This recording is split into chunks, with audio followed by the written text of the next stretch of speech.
Richard Hammond has admitted H has been suffering from tremendous grief over the death of his dad, Alan Hammond.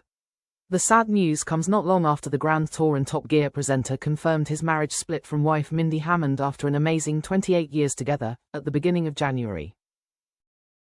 The TV star addressed the loss of his father for the first time during the latest episode of his podcast, Who We Are Now, which he co-hosts with daughter Izzy Hammond.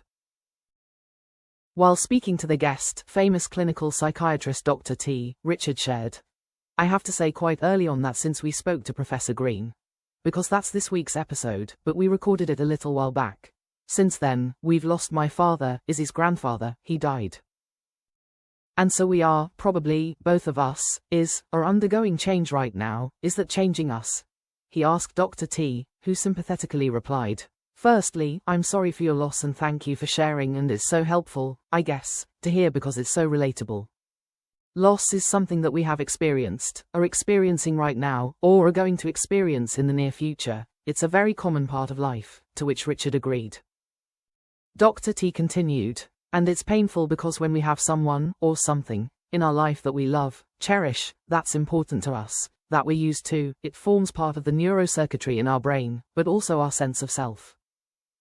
The psychiatrist went on to explain that the experience of a bereavement changes your brain due to the frustration a loss can bring.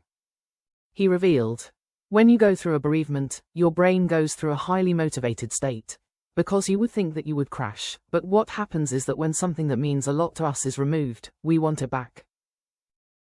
And it's that frustrating moment of, I want you to be back here, I want that person to be back here, I want that pet to be back here, and they're not."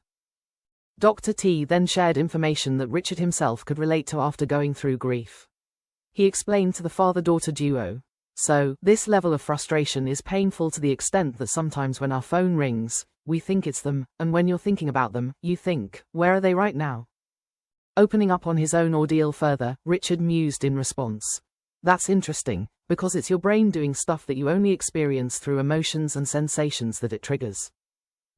For instance, I've noticed that since we lost my dad I don't wander around daily in a cloud of, there was tremendous grief, of course there was, he was my dad, but it's kind of in the background.